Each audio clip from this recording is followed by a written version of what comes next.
દર્શક મિત્રો, મહામંથન મંતવ્ય ન્યૂઝમાં આપનું સ્વાગત છે। અમરેલીમાં આજે એક મોટું અપસેટ સર્જાયું છે। આમ આદમી પાર્ટીએ જબરજસ્ત પ્રદર્શન કર્યું છે। બીજી તરફ ભારતીય જનતા પાર્ટીએ પોતાનો દબદબો યથાવત રાખ્યો છે, ત્યારે કોંગ્રેસે પણ કેટલીક જગ્યાએ ગાબડું પાડ્યું છે। વાત કરીએ તો અમરેલીની ચાવંડ તાલુકા પંચાયતની બેઠક, આ બેઠક ખૂબ ચર્ચામાં રહી હતી, કેમ કે માયાભાઈ આહિરના દીકરી સોનલ ડેર ભારતીય જનતા પાર્ટીમાંથી અહીંયા ઉમેદવારી કરી રહ્યા હતા અને બીજી તરફ એમની સામે છે શાંતુબેન ડેર, जो કોંગ્રેસના ઉમેદવાર હતા।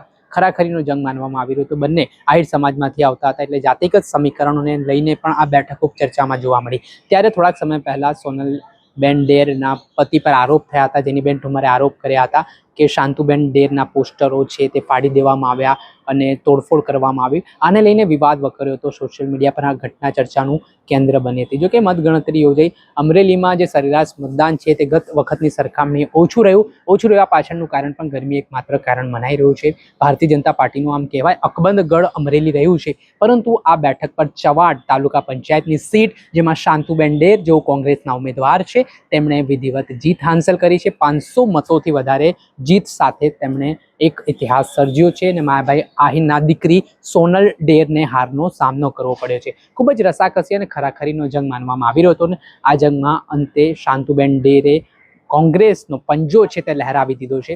અલગ અલગ જગ્યાએ જે પરિણામો સામે આવ્યા છે તે ખૂબ ચોંકાવનારા છે, અપસેટ સર્જનાર છે અને ખાસ કરીને કોંગ્રેસનું પ્રદર્શન ગ્રામીણ વિસ્તારોમાં ખૂબ સારું જોવા મળ્યું છે। પહેલાંની સરખામણીએ આ વખતે સારી સીટો આવી છે। તાલુકા પંચાયતની વાત હોય, જિલ્લા પંચાયતની વાત હોય, પરંતુ જિલ્લા પંચાયતમાં થોડીક નબળી કોંગ્રેસ પડી હોય તેવું પણ મનાઈ રહ્યું છે। ત્યારે આગામી 2027ની જે સેમિફાઇનલ જે હાલ કહેવાઈ રહી છે, જે વિધાનસભાએ ફાઇનલ મેચ છે, ત્યારે આમાં જોવાનું રહ્યું કે કોણ કેવું પ્રદર્શન કરે છે અને આગામી સમયમાં શું નવા જૂની થાય છે।